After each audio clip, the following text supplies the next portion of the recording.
Because, that's what you do. You go to a bar, you have a drink. And I don't want to necessarily be the person who just sits around with a seltzer. So I kind of had the idea, especially in New York City, like everything is possible, right? There's a cereal bar in Chinatown that literally only does cereal, right? There's all these like Japanese style listening bars that are revolve around sort of playing records and high quality sound system. There's something for everyone. And so 2 years ago, I was wondering, why are there no non-alcoholic bars? It's not that big a jump to imagine that you have something that's kind of like a bar, it's open late, but really have sort of the bar environment without encouraging people to drink. And there wasn't anything like that at the time. So, I figured, why not try and do it?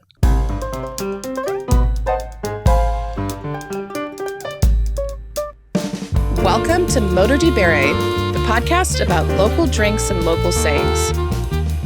I'm your host, Rose Thomas Bannister.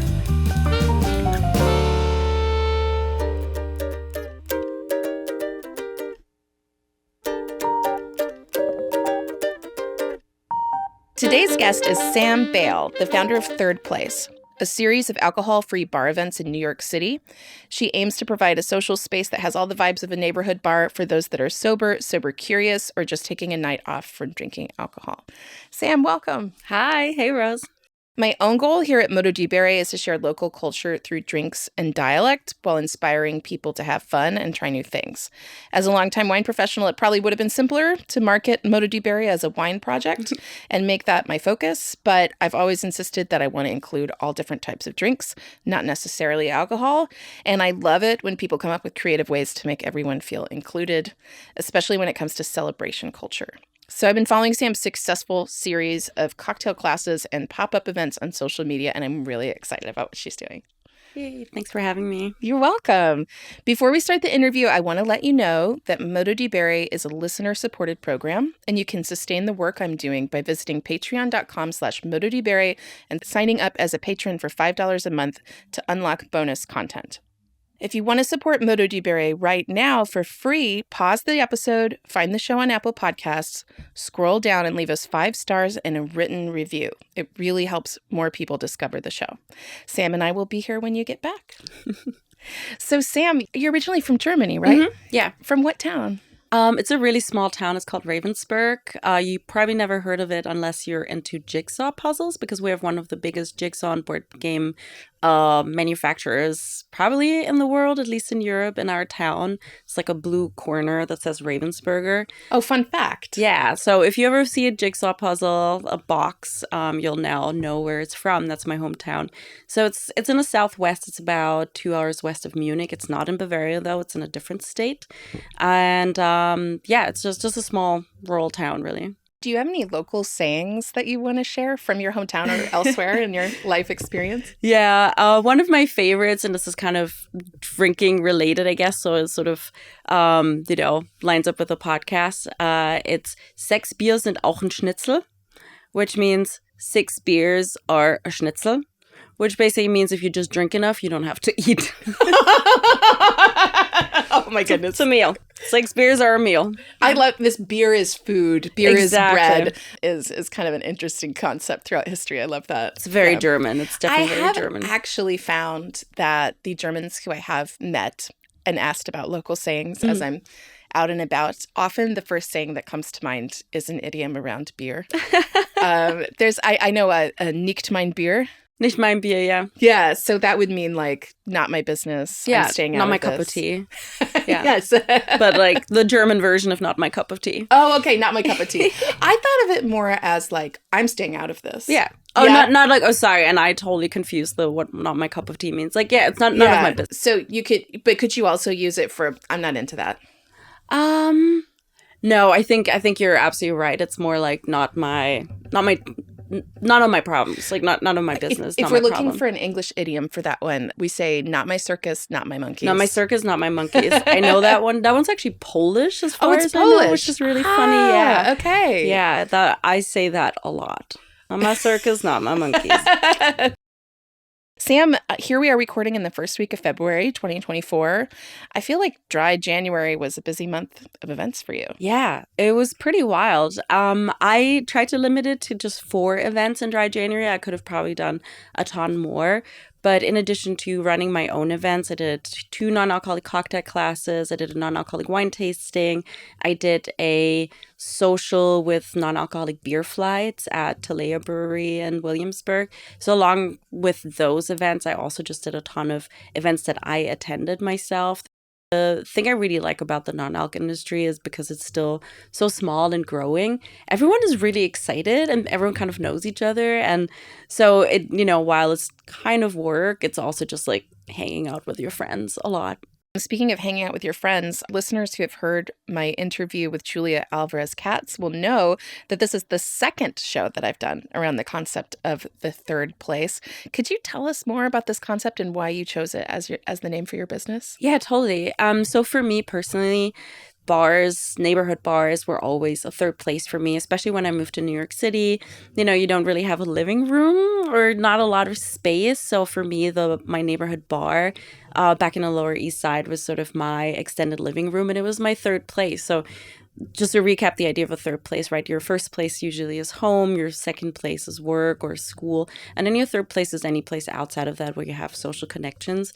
And for me, it was totally my neighborhood bar, and I really love going there any time of the day, any day of the week. I would know the shifts of the bartenders. I knew most of the regulars there. I knew a lot of the dogs that would come with the regulars too. At some point, I was in a softball team with some of the regulars, which was pretty fun because if you get a bunch of people who drink at bars every Saturday night and then you have to play softball games Sunday morning, does not result in a particularly good softball team. We had a lot of fun. We lost every single game that season. So for me, neighborhood bars are a really important concept and a really important third place. But at the same time, for me, I realized that also encouraged me to drink a lot more than I probably should be during the week in particular.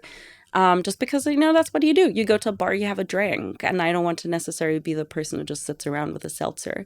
So I kind of had the idea, especially in New York City, like everything is possible, right? There's a cereal bar in Chinatown that literally only does cereal, right? There's all these like Japanese style listening bars that are revolve around sort of playing records and high quality sound system. There's something for everyone. And so 2 years ago, I was wondering, why are there no non-alcoholic bars? It's not that big a jump to imagine that you have something that's kind of like a bar, it's open late, it just doesn't have alcoholic drinks. So not like a late night coffee shop. I think the vibe is very different for coffee shops from a bar, but really have sort of the bar environment just without alcohol, without encouraging people to drink. And there wasn't anything like that at the time. So, I figured, why not try and do it? Timing is really interesting to me too. You started in late 2022, right? So I'm just thinking about the context of the pandemic and how many people's third places were lost, and also the extra psychological impact for those of us who were in New York during early COVID. I remember first starting to walk around and just feeling this post-apocalyptic energy, particularly around seeing some of those local bars being closed. And when they were starting to come back, it was such a strange moment. And some of them didn't come back at all. And I think people really felt the grief of losing that location. Yeah, that's a great point. I haven't even thought about it that way. But it's definitely, I think in a more broader context, I think there aren't a lot of third places in New York City anymore. And a lot of places did close down during the pandemic. That's absolutely right. I haven't even made that connection. And I think just that sense of community is really missing. Yeah. And that's kind of what I wanted to bring back with Third Place Bar.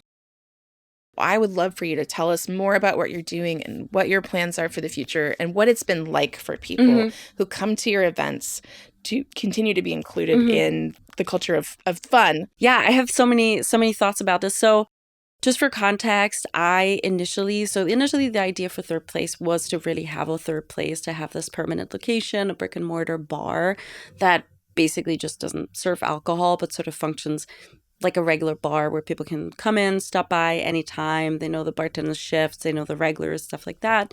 For me personally, I don't have a background in hospitality. I've bartended, but I've never managed or owned or opened a bar. So that just seemed like that seems like a pretty big challenge to move from my life working in tech to opening a bar out of nowhere. And I know some people do that. I'm not that brave or stupid, whichever way it is. And also, like, non-alc obviously is a pretty new domain, so I didn't really know anything about the beverages there. I didn't know anything about what the customers wanted. So I figured I'll start with these pop-up events to kind of get a lay of the land. So I started doing these, and it was mostly social events, either just an open bar night where I would take a coffee shop, turn it into a bar, turn down the lights a little, turn up the music a little, and then serve non-alcoholic drinks and say, do whatever you would do at a bar. Bring friends, bring a date. We had a few dates, which was very cute. Hang out, or some board games, bring, like, hold a meeting there, whatever it is. That worked pretty well. The only problem with that is from a financial perspective, it was hard for me to make that work. Because you were renting the coffee shop. Because I had to pay a rental fee, and rental fees in New York City, even for coffee shops that are closed at night, even if I'm saying, hey, do you want to make some extra money, they're still pretty steep. So it was just hard for me to make that work, and including like paying my bartender a decent rate. So I moved to more of an event-based model with tickets, or ticketed events. And I've basically done everything from friend speed meets, like speed dating, but platonic, which was super fun. I did a movie and a mocktail night. I did picnics in the park. I did what else did we do? The cocktail classes we started doing. So non-alcoholic cocktail classes, non-alcoholic wine tastings. And that seems to work really well because it's a little bit more focused and a little bit more sort of intentional about the activity and the thing that we're doing. But in the long term, I do want to have that permanent brick and mortar location and sort of just open it up a lot more and make it a lot more accessible to people who, might just not be available that particular day that the event is on, right? But, have it just run it like a regular bar. So that's kind of the context for that, for like the things that we've been doing. The thing I always find really interesting, I basically just tell everyone, you don't have to be sober. You don't even have to be sober curious to come to one of the events. All you have to do is be happy in an environment, or be curious about being in an environment for a few hours and socialize with people without drinking. Even if, afterwards you decide, oh, this is not for me, and then you go to a bar and have a drink somewhere, fine by me. I don't judge, but I want people to really have that kind of environment where they can, it's almost like a regression to like being a kid and learning how to socialize with other people just without the alcohol. This sounds almost like a little bit of a social experiment, which I find so interesting to have people, we did a sober drag brunch. And for a lot of people, it's the first time they were doing a sober drag brunch or a sober drag show, or like a sober comedy show. And it was really like people questioning, like, am I going to have fun? Am I going to be able to enjoy myself? And I love creating those moments for people where it's almost like that movie trope of the magic was within you all along. Like, you are the person who is capable of having fun. You are the person who's capable of socializing with other people and making small talks, or having, a deeper conversation, or meeting, like chatting with a complete stranger, or maybe even being flirty, whatever it is.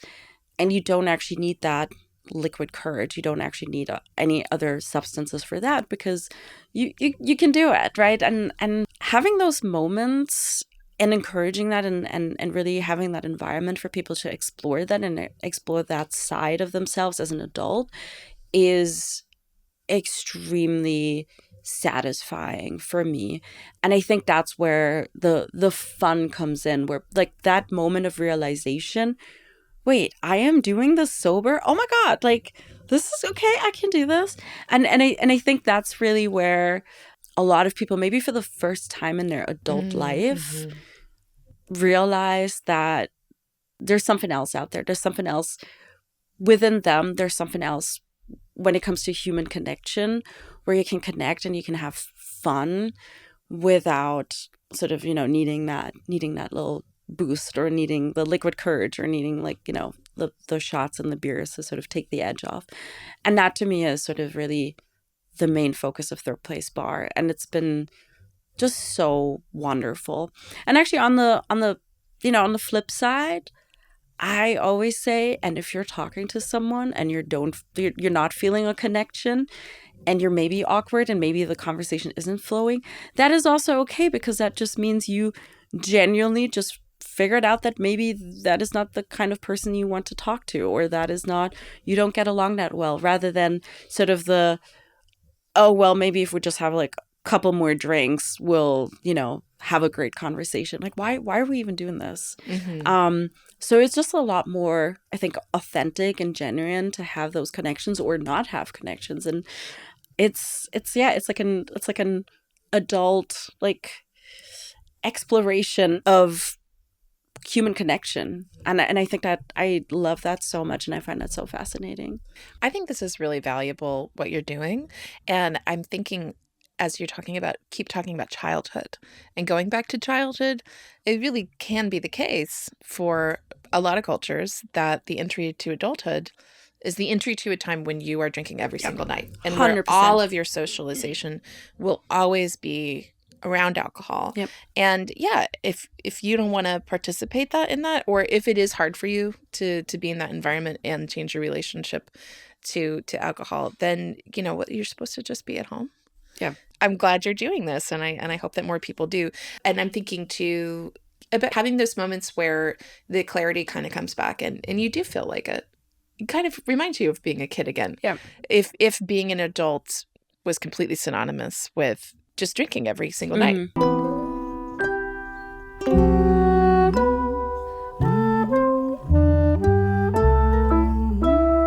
For people who did just do dry January, what advice do you have for people at the beginning of February? So this is always really interesting to me, because I always say, and I'm a little, it might sound a little bit harsh, but I always say, if it's really, really hard for you to go just a month without drinking, maybe that's even more so of a reason for you to try and keep going and figure out why it's hard for you, and see if there's any patterns that you can change, if there's any substitutes you can find, your glass of wine at home that you're missing. Maybe there's other functional beverages with, adaptogens or things that can help you relax, that can help you wind down. People seem really into CBD, for example, things like that, or valerian root. Or if it's you feeling really awkward or self-conscious when you're out with friends, why is that? Why do you think it's, you're not good enough or fun enough, or you're just awkward or socially awkward if you're not drinking? Like, that's the actual I don't want to call it problem, the actual thing that you might want to address and think about and work on a little bit more, rather than saying, oh yeah, no, not drinking is like so awkward for me and I feel so uncomfortable, I'm just going to go back to drinking, right? So I think, dry January and like a month of not drinking is a really good way to understand your patterns and your habits, and sort of make that more aware. And February is sort of where the work maybe starts or continues, of like, oh, I've learned a lot about myself. Like, how can I use that information that I have to maybe put myself into a position where I feel more comfortable with the way I do things. And I think that's a really, great way to take it. Obviously that's the whole, like, self-improvement and whatever, which you also don't necessarily have to do. The other option is to just say, here are the things that actually worked for me, right? Here are maybe, again, the functional beverages that help me relax at night, or here's the non-alcoholic beer that I really, really like at my local bar, and maybe I'll mix and match the drinks next time I go out, because I do feel better the next morning if I don't drink as much, and I'm just going to have one or two regular beers, and then I'm going to switch to non-alcoholic beers because there's something that I found that I like. So also just taking like the positive learnings, or the positives, like, insights or experiences and continuing that going forward to say, oh, here's something that I found that I really like.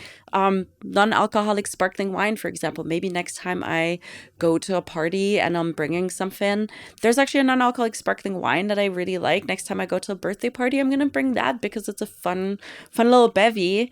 And it doesn't actually matter if we're having, actual champagne with alcohol or if we're having a really great non-alcoholic sparkling wine without the alcohol. It's just about popping a bottle and having the nice glasses. So sort of like taking the positive learnings and continuing with that, I think is also a great way to make it count. That is really how I use those tools now. I just think non-alcoholic beer is amazing. Yeah. Oh God, it tastes so good. It's so good. I think that has come so far. It's all come so far. We've got to talk about products more. The thing that I love the different alcoholic drinks for are the part in the gastronomical ceremony, and you're moving through the phases of the it's about day. The ritual, Yes. But I do really enjoy that mix and match approach, and I'm really grateful to some of those products. Yeah. Speaking of which, we have something that you brought for us. Yeah. I've been eyeing that bottle. So this is, should I take it? Okay, so this is a bottle of non-alcoholic sparkling rosé, or as they call it, prickelnd. It's from Germany. That's my people. It is a brand called Kolonne Null, which is they have a lot of different types of wine. They have a blonde, they have a rosé. They have, I think, at least one or two reds too. I've had a white recently. They're super popular in Germany. You can get them in here too at Boisson currently. And I am very curious because they're, people seem to love them. I have not tried the rosé yet, so I'm very, very excited. It says, fine red berries and plums paired with balanced acidity and lively bubbles. I don't know what kind of grapes these are. But it's the main thing I want to say about this one, it's a de-alcoholized rosé, which means it's the whole process of making a rosé wine. And then the alcohol is removed afterwards. I'm sure you're familiar with the method. It's usually something like a vacuum distillation. So it's a very gentle way of removing the alcohol under pressure, which usually leaves a lot of the flavors, the textures intact as much as possible. So yeah, really excited to try this one. See what it's like. Me too. I've never tried this before. I know I was just singing the praises of the non-alcoholic beer and spirits, which have come so far. In fact, the fact that the spirits exist is also new. Yeah. But the non-alcoholic wine has just made leaps and bounds. We're getting there. I always say I have one from a brand called Lotus, a red. They're South African. That is really, really, really good. It's the first non-alcoholic red wine where I'm like, oh, we're getting there. And I always tell everyone, give it another year or two and we're going to nail it. One thing that a lot of brands, actually not a lot of brands, but a couple of brands started doing is, aside from using de-alcoholized wine, which is a great base, they also add other stuff. Obviously, as wine purists, some people might be upset by that. I think it's a great idea. So there's one brand called Shirley. They add, they start with a de-alcoholized red wine and then add things like a little bit of vanilla, a little bit of oak, and a little bit of Lapsang Souchong tea to give it some smokiness and make a really full-bodied non-alcoholic red wine. That one in particular is a little sweet for me. They also added some sweetener and I'm like, why did you do that? You could have made a really nice dry one. But it has a lot of body and it's very good. So to me, I think that's the future of non-alcoholic wine is getting really good at de-alcoholization where you really leave most of the flavors and the mouthfeel and everything intact. But also at the same time, experiment a little bit with adding things that just add more body, add more flavor, add more texture. All right. Well, cheers. Oh my God, cheers. Yeah. It smells nice. It smells like a sparkling rosé. Oh, it's delicious. The aroma is really impressive. It is good. Yeah, the aroma is great. Good. I had a Sylvaner from the same brand that was too acidic for me. Mm-hmm. A lot of the de-alcoholized wines kind of skew a little bit acidic for my taste, which is funny because a lot of people think that non-alcoholic wine is just sweet grape juice. but it's actually almost the opposite. A lot of it is almost too tart for me. Mm-hmm. This one is nicely balanced. It is balanced. Yes. I'm really impressed with this one. So one of the things that is really difficult, I'm so impressed by the way that people are using those new technologies to preserve the aromas, to preserve the flavors. The thing that you can still be missing is the qualities that alcohol brings to the mouthfeel. So we were talking before the interview about sparkling wine, and I can give your mouth something else to focus on.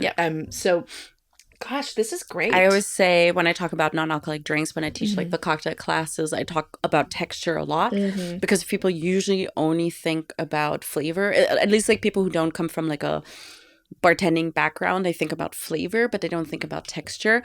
So I always talk about texture a lot and say like it's both the flavor and the texture. And I always say it's got to keep your mouth entertained. That's lovely. And the bubbles keep your mouth entertained in the same way as something that's like, you know, creamy or rich or dry, like not dry, like tannic, like tannins. All those things, like keep your mouth entertained. So in this case, the bubbles. I love that. I'm gonna start saying that to my sommelier students. The other thing that keeps your mouth entertained is the finish. So that dance of flavors that keeps going after you've swallowed the sip. This has a really long finish, and that can be something that's I think difficult to attain, to preserve in the non-alcoholic wine space. Actually, the same brand that has a non-alcoholic red that I really, really like with a super long finish. It stays. Funny enough, they have a white and a rosé, also de-alcoholized, that disappear off my palate so quickly. It was almost like something, I felt like something's wrong. Like, what is this? It's you sip it and it's like the taste itself is pretty pleasant. It disappears like water. Yeah. There's absolutely nothing. And I was very surprised because their red is so good. And then the white and rosé, it was very unique actually for a lot of the non-alcoholic or de-alcoholized wines that I've tasted. That it just like, there's no finish. Very short. Gone. This has quite a long finish. It's got some great fruit flavors, but not just fruit. There's something...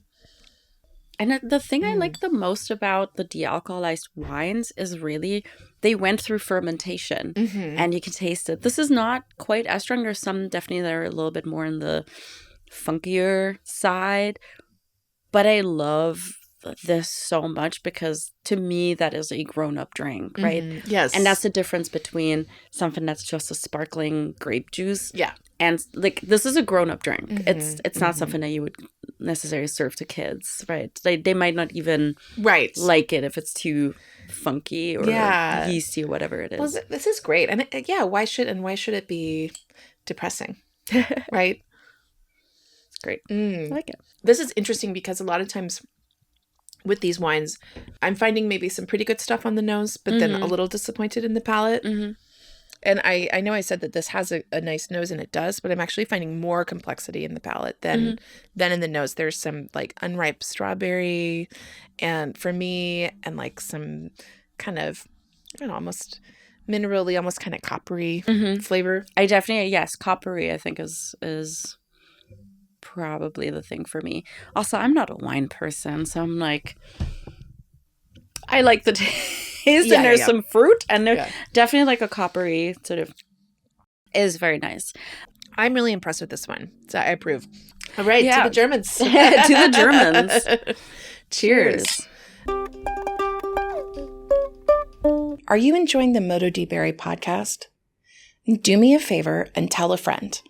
I know you've got somebody in your life who's studying 4 languages on Duolingo or really loves to learn about local culture, who's always planning their next adventure, their next travel adventure, somebody who wants to learn more about wine and other drinks. Please just let them know. You can send them this episode. You can send them to mododibere.com and have them sign up for my newsletter. Just let people know about the show. If someone's on the internet saying they need more new podcast recommendations, please let them know about Modo di Bere, your friends, your colleagues. Help us spread the word. I really appreciate it.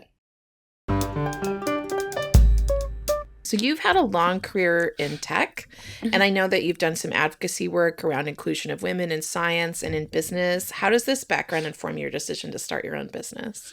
Oh, that's great. You did the research. That's so fun. I love that. Yeah, so when I was in grad school and in England, I started a not-for-profit called Manchester Girl Geeks, which is a group for women, girls who basically just, learn tech skills or geek out about tech things. So one of my proudest moments is we always did around the holidays we taught girls and kids how to solder Christmas tree ornaments with LEDs, with like little PCB boards and LEDs that would flash up. Then it was like one of my proudest moments. And the little kids are really good at soldering, funny enough, better than the adults. So and it's really funny because I often think about that, and to some extent it's almost the exact same thing I'm doing here, just for a different group of people. My audience, actually, funny enough, is also, again, 75% women. So, as a woman, people probably just identify with me, and I can speak to, from my perspective, I can probably what I say and how I run the events and the environment that I create is probably just appealing to women. But to some extent, it's all about building community for me, and building community for people who might not necessarily be quote unquote the norm, right? So for me, when I was in tech, when I was in grad school, I was studying computer science in England, and I was hanging out at a lot of tech events, geek meetups, coding, whatever competitions, stuff like that. Like the default, the norm is just men. It's mostly guys, right? And I wanted to provide a space for women to get together, to have that community, to see that they're not the weird ones, but it's also perfectly normal for a woman, or also for girls, to be interested in those things and to enjoy those things. And, fast forward 10 years and I'm in New York City, and I'm kind of doing the same thing for people who want to normalize not drinking, who maybe think, oh, am I the weird one for not wanting to, get drunk at a bar, or not wanting to do shots, or, and I want to just provide that community and that sense of like, no, this is totally fine. This is also quote unquote normal, whatever normal is, but this is perfectly fine, perfectly accepted, and you can do this if this is what you want to do. And it's funny that I'm basically doing the exact same thing, just for like a slightly different angle. Although funny enough, the main events that I started for that group, for that women in tech group from Manchester Girl Geeks, was the Girl Geek tea parties, because a lot of the social events for people in tech were usually in the evening. They were held at bars. And I got approached by several women who said, well, I can't do that because I need a babysitter, or I can't do that because I don't want to go to a bar where alcohol is served. There's a big Muslim community in Manchester, and a lot of people said, I don't want to go to a bar. I don't want to be around alcohol. So for me, I said, okay, in order to make this more inclusive, let's do Girl Geek tea parties. Let's do afternoon tea parties in a community space that didn't serve alcohol. And we had tea, we had baked goods. People would, the whole, like, people bringing science and tech themed cakes and cookies became a thing at some point, which is also really, really funny and really cute. And people were able to bring their kids. One of the first things I did for that community space was find a baby changing unit on Facebook Marketplace to install in the bathroom. So because someone approached me and said, hey, I have a newborn baby, I want to come to your event. Do you have anywhere where I can change diapers? So it's really about inclusion and making it a welcoming place for people that, don't necessarily see themselves represented as much. Whether that's being a woman in tech, or whether that's someone who chooses not to drink in a society that is mildly obsessed with drinking. That's beautiful. I love that story. Do you look back and see that as a formative moment or a early version of what you're doing now with Third Space Bar? So it's so funny because I was still drinking at the time, and like, complete transparency, a lot of these events that I ran on Sundays, I was hungover. I was running tech classes or coding classes, and I was like fighting for my life because I was hungover. I don't know what it is in me that is so it's a lot about solidarity, even if it's something that doesn't necessarily apply to myself. I think that I'm just gonna go like all the way back to my parents and my stepdad, who is very active in his local union. I just this is a sidebar. All right, to your stepdad. Yes, yes. No, let's talk about exactly. that. But it's funny because I just started watching The Gilded Age, which is a show about New York City in the 1880s. But it's all about the rich elite in New York City, and a lot of these are new money people who run steelworks or railways and all that, and all their workers are trying to unionize, right? And I got so excited watching that because I'm like so pro-union and pro-workers' rights. And I think that's just a very German thing to sort of have that sense of community and solidarity. One thing that my stepdad taught me, like, and he had like posters up about like the union. I think he worked for the postal service really briefly, or for like the telecom, and was unionized. So we had like posters for like the with like union slogans and stuff up. And he taught me one phrase that is so funny. Lieber solidarisch als solidarisch, which means I'd rather be, I don't know, what's the adjective for that? I'd rather show solidarity than be solidly Aryan. So it's like a play on words. It's a word play. And that's something that I learned literally when I was like 10 years old. You know what I mean? Where solidarity and inclusion and support for other people is so important to me, even if I benefit from it because it makes me feel good. Because I think it's the right thing to do. I actually have that also in like my third place bar, quote unquote, manifesto, where I say, I'm doing this because it's the right thing to do. I had the idea of starting Third Place before I even considered stopping drinking myself. Yes, that I totally missed to say that. I had the idea of, because it just made sense to me to have that for people who choose to drink less. 6 months later, as I was researching the non-alc space and the sober space, I realized, well, if I'm running a bar or events for people who don't drink alcohol, maybe I should also not drink for a while to see what it's like. And to see, to kind of just customer research, customer empathy.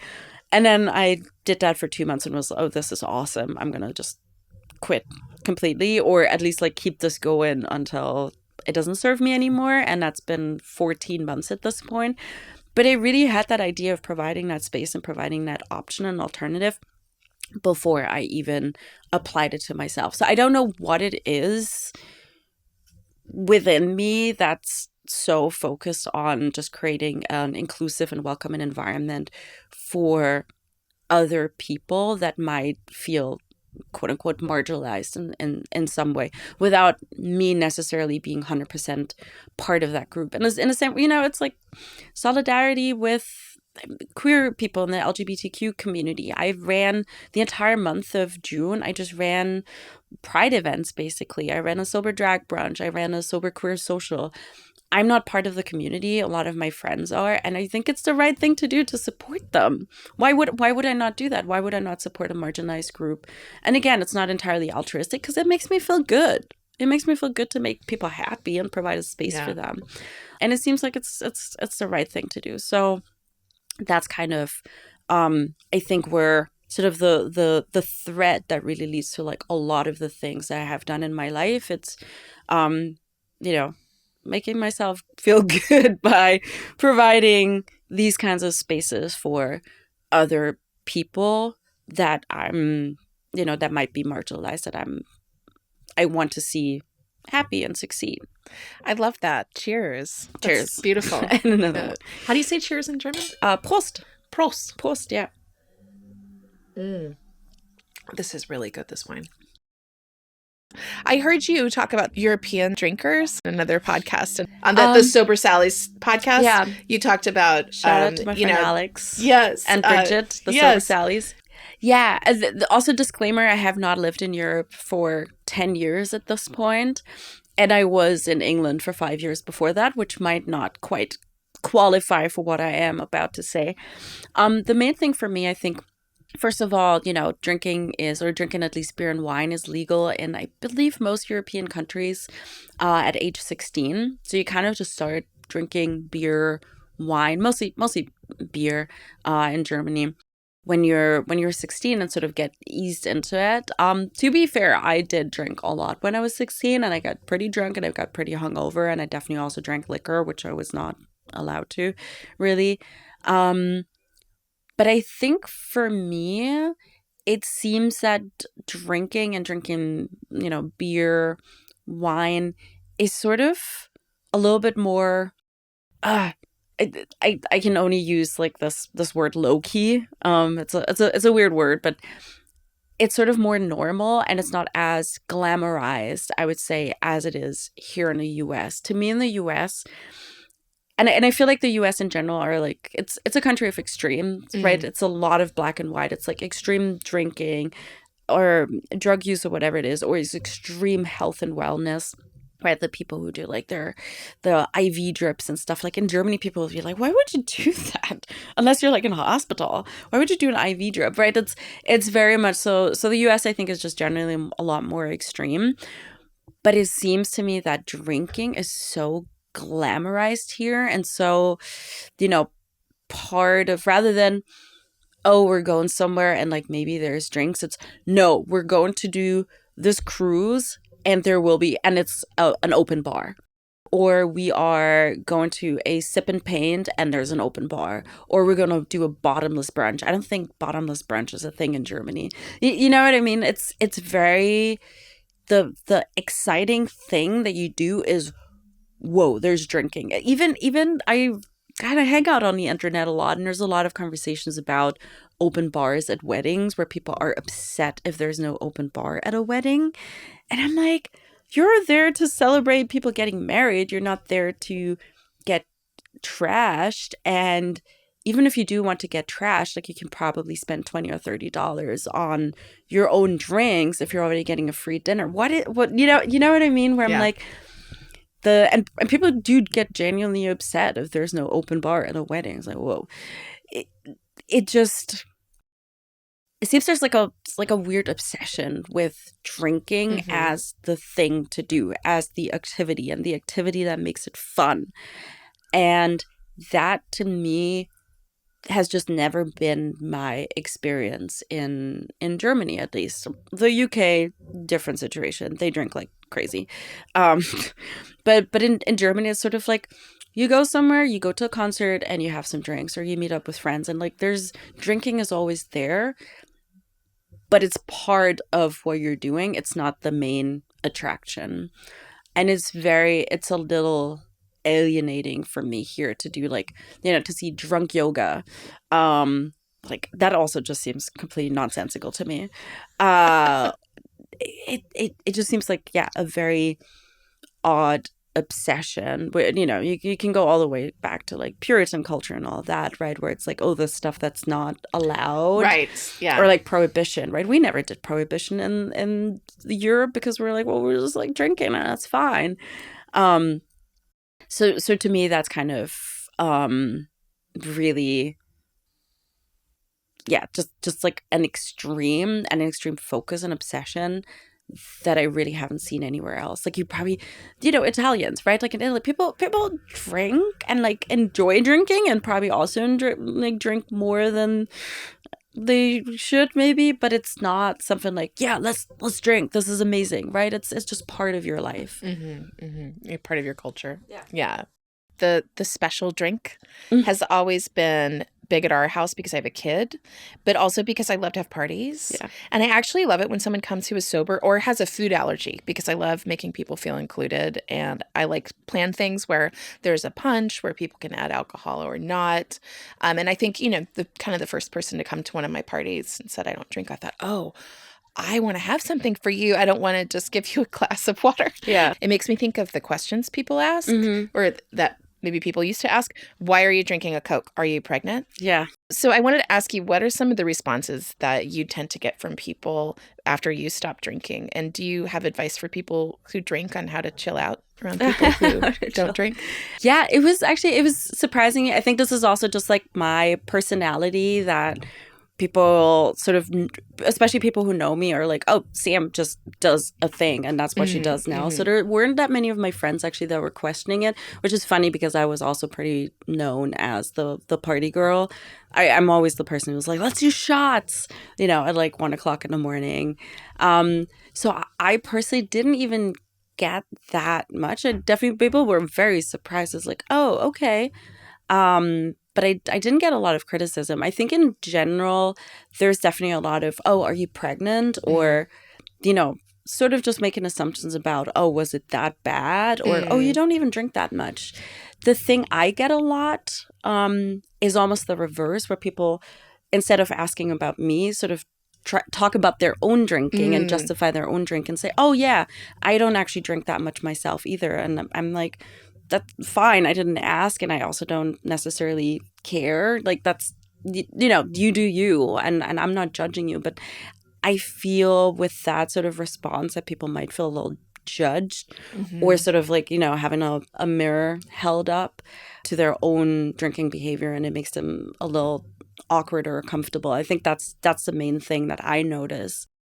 I've started recently talking about not drinking almost just like food preferences or food insensitivities, where if someone says, oh, I don't eat mushrooms, or I don't eat tomatoes, or I don't eat, gluten, I feel like nowadays it's a lot more accepted and no one will really question it. Although I feel like, especially cheese, people, if you say like you don't eat cheese, people think you're absolutely insane, like even more than drinking alcohol.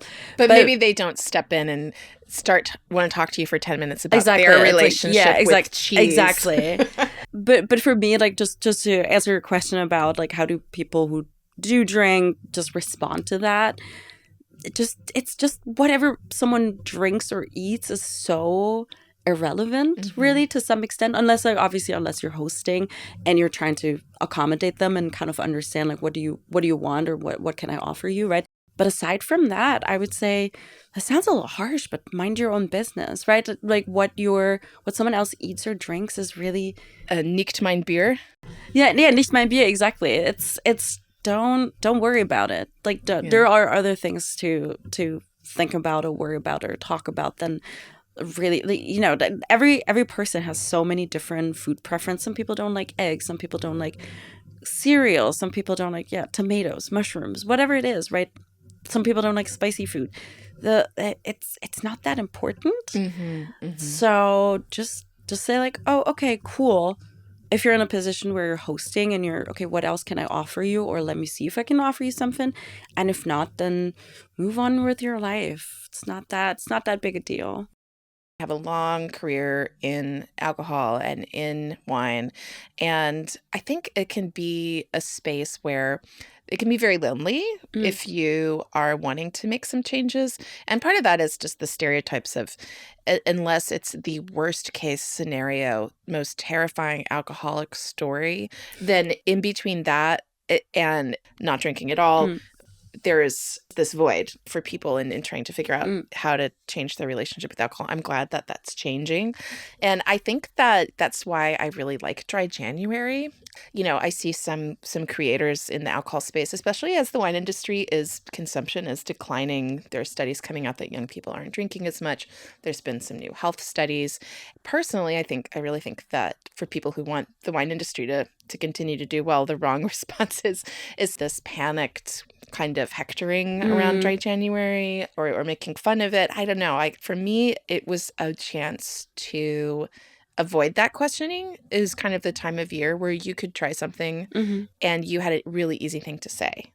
I'm just doing Dry January. And then you're not going to get as many questions. And I think it helps too if there's something sort of temporary. And that's what I like about your language too around, I'm not drinking tonight. You don't have to answer somebody if they say, "What, are you never going to drink again?" How? Like, are you okay?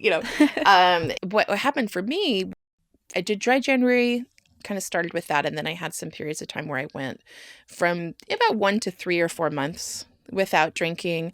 And I think those slightly longer breaks really helped change my relationship. I still imbibe, but I think it was really helpful for me, and in kind of a lonely space where people don't know how to talk about it or are afraid to talk about it in the drinks business. And it feels like something that it's really hard for people to talk about. I want people to talk about that more. I want people to talk more about health and balance within the industry.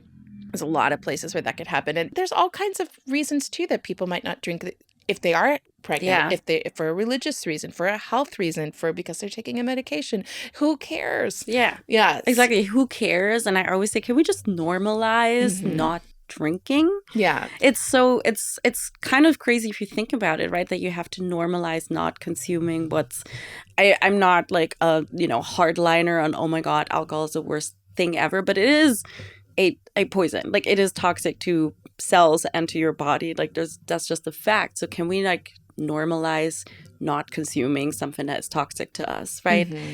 And it's almost crazy to me that you have to like justify not consuming something that is clearly just not great for you. And then the next thing people always say is like, oh, well, it's okay in moderation. So like making a choice to not consume one thing that I know is not great for me, even if it's in moderation, just accept that. It's fine. It's just my personal choice, right? And I don't know why it's such a big deal still to people. And it's actually funny when you said, oh, it was really easy in dry January because you can justify it easily.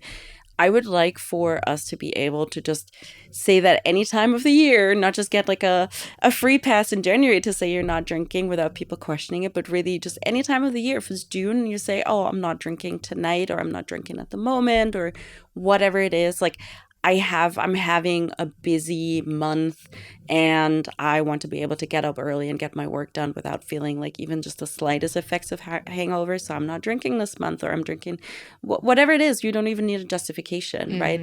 I just feel better if I don't drink. For me, the main thing is really my mental health. It's so much more stable if I don't drink. And I just don't want to go back to the roller coaster of, euphoria and then anxiety and the high highs and the low lows. I don't want to go back to that. Yeah. And I know even with moderation, I would probably still have that to some extent. So I'll happily just cut it out. The whole conversation, I think, for me is just accept that some people make choices, might not even have a great reason or a justification. They might just say, I don't want to, and that's totally fine. I think that's what it was for me when I started to kind of use those dry January moments as a way to reevaluate my relationship with the substance, as I was like, I'm not having fun anymore. Yeah, right, exactly. And as listeners of this podcast know, having fun is an important value of mine. So especially when you're doing the thing that is literally supposed to be the fun. And if you're not having fun anymore, you can make a change. You can change your life if you want to. Go for it. I'm not going to judge you. And I'm a sommelier. And exactly. I will say it's one of the only industries in which we can take the drink and actually spit it through out. the air. And that's not weird, which actually is really helpful to me. That's what I love about what you're doing, because the thing that is sad is losing a connection to culture and losing a connection to celebration. Where I'm at right now is I have grand plans and I require excellent mornings. Yeah. Nobody wakes up in the morning and says to themselves, I wish I'd drunk more last night. Yeah. Oh my God. You know what? It made last night a little better. It was a little more to drink. It's a very easy substance to just kind of keep going with. Especially in New York City. It's just everywhere. Like, you can easily drink every single day, starting at lunch, basically, right? Or brunch or whatever it is, without even noticing necessarily. Just want to throw that in, especially for women. Alcohol increases the risk of cancer, including breast cancer. And to me, that is where, especially as women in New York City, at least for me, it's kind of like a work hard, play hard sort of city.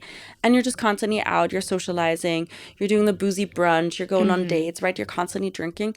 You are absolutely 100% putting yourself at risk for so many other diseases. And I think especially for women in their late 20s, early 30s, 30s, early 40s, that is another thing to consider. It's not just the hangovers, it's just a significant health risk that you're incurring.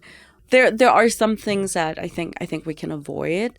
And it's not just, again, like not just like I have a lot of things to do and I don't want to be hungover, but it's also like I have a lot of life that I want to live and I don't want to put myself at risk of maybe, incurring more health risks. The thing that I'm still interested in, even having moving past the point in my life where it's just like every single day drinking, is culture. And the small farmers who've been tending to the terraces like in Germany, and to keep that culture alive and to keep those cultural, human, natural products going. I obviously want the alcohol industry to continue to provide that. And I still like to drink and have fun. And there's cultural rights and history and loosening up and all of that stuff. I just don't think that the way forward for the industry is going to try to ignore the science. And I don't believe in doing the right thing for the wrong reasons. I think it doesn't lead to good outcomes. Do you think it's just important for us to be open about these things, especially in the industry, and especially for women in the industry, like to just think that they have to match men drink for drink and do this. It was this bravado, I think, for me that I had to let go of, and within what can be a very macho, very elitist, very toxic space.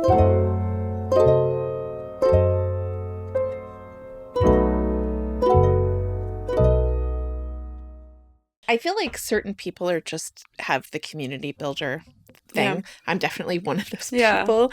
I started a house concert venue in my apartment. That would be my dream. When my baby was small and people came from all over and it was a beautiful time of my life. It's actually funny. A friend of mine asked me a while ago if I'm a creative person. And I said, I'm not really. I don't make music. I don't paint. I don't do that. And then someone else said, well, you create community. And I almost, I teared up. I was like, that is it. I create community. I create connection. And again, I want people, regardless of their choice to drink or not to drink, I want them to be able to experience that connection. And that's so important to me. Well, I think that whatever our opinions are about alcohol, no alcohol, I think that we can all agree that loneliness is not ideal. So I think that you're doing great work that everybody should be able to get behind. How can people stay in touch with you and find out about what you're doing? I'm mostly active on social media, specifically Instagram. So I'm at thirdplacebar.nyc, and I always post both my own events as well as other events that I find interesting. Again, this is a lot of solidarity. The rising tide lifts all ships. I'm not gatekeeping and only talking about my own events. I'm also talking about other stuff that's happening that people might find interesting, because it's about building community, even if there is no one specific location, but it is a community in New York City. I have regulars that come to events. So definitely Instagram. And then I also just have a newsletter that people can sign up for on my website, thirdplacebar.nyc. To all of our listeners, wherever you go and whatever you like to drink, always remember to enjoy your life and to never stop learning. Follow Modo di Bere on YouTube, Instagram, and TikTok for even more unique and encouraging drinks and language content.